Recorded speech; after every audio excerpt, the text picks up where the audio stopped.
নেতাজী সুভাষ চন্দ্ৰ বসু এনেকুৱা এজন ব্যক্তিত্ব সম্পন্ন আমাৰ সম্পদ, যাৰ সম্পৰ্কে মন্তব্য কৰাটো এজন সাধাৰণ মানুহ সংগঠনৰ পক্ষে সম্ভৱেই নহয়। আজি বহু বছৰ পিছত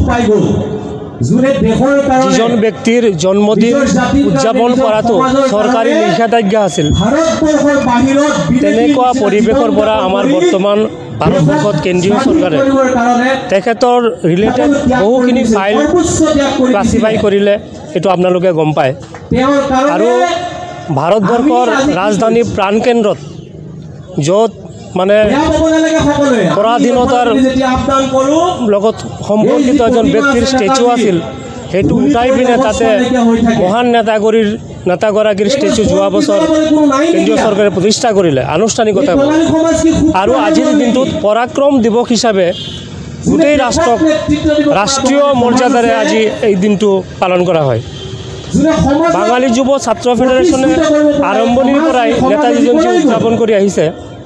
আৰু আমাৰ সংগঠনৰ জন্ম লগ্নৰে পৰা আমি এইটো দাবী জনাই আহিছিলোঁ, মানে অকল কেন্দ্ৰীয় চৰকাৰ নহয়, আন্তঃৰাজ্যিক পৰ্যায়তো আমি দাবী জনাইছিলোঁ যে এনেকুৱা এজন মহান নেতা যিজনৰ জন্মদিন স্বতঃস্ফূৰ্তভাৱে অন্তৰৰ পৰা সাধাৰণ জনসাধাৰণে উদযাপন কৰিছে। ভাৰতবৰ্ষত তেনেকুৱা দ্বিতীয়গৰাকী নেতা নাই যাৰ জন্মদিন ৰাইজে উদযাপন কৰে, কিন্তু চৰকাৰীভাৱেহে কৰে।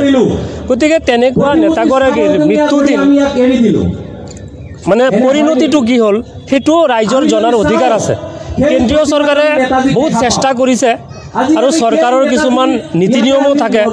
আৰু আমি সকলোৱে জানো কম বেছি পৰিমাণে যে নেতাজী সুভাষ চন্দ্ৰক ভাৰতবৰ্ষৰ স্বাধীনতাৰ যুদ্ধৰ পৰৱৰ্তী সময়ত যিসকলে ভাৰতবৰ্ষক নেতৃত্ব দিছিল, মহাত্মা গান্ধীকে আদি কৰি জৱাহৰলাল নেহৰুকে আদি কৰি, তেখেতসকলে আমাৰ দেশখনক সেই সময়ত ইণ্টাৰনেশ্যনেল পৰ্যায়ত মানে ৰাষ্ট্ৰসংঘৰ জৰিয়তে এনেকুৱা কিছুমান ক্ৰিয়াকলাপ কৰি থৈছে, যাৰ ফলটো আজি আমাৰ নিচিনা সাধাৰণ জনসাধাৰণেও ভুগি আছে। যাৰ কাৰণে হয়তো কেন্দ্ৰীয় চৰকাৰে কিবা বাধ্যবাধকতাৰ কাৰণে এইটো প্ৰকাশ কৰা নাই, কিন্তু এদিন না এদিন এইটো হয়তো প্ৰকাশ কৰিব আমাৰ বিশ্বাস আছে। আৰু আমি সকলো সময়তে সেইটো আমাৰ দাবীটো উত্থাপিত হৈ আছে। চাওক, মানে বৰ্তমানৰ চৰকাৰখনে অলপ ভাল যদি কিবা কৰিছে, আমি আশা কৰিছোঁ এইটো তেখেতসকলেই কৰিছে। আগৰ চৰকাৰবোৰেতো তেখেতৰ কৰাই নাই, বৰঞ্চ জন্মদিনটো উদযাপন কৰাটো বেন কৰি দিছে আগৰ চৰকাৰবোৰে। গতিকে সেইকাৰণে এই চৰকাৰখনৰ পৰা আমাৰ এটা ইচ্ছা, এটা বিশ্বাস আছে যে হয়তো এই চৰকাৰৰ নেতৃত্বতে হয়তো এদিন নেতাজীৰ মৃত্যুদিনটো উন্মোচিত হ'ব।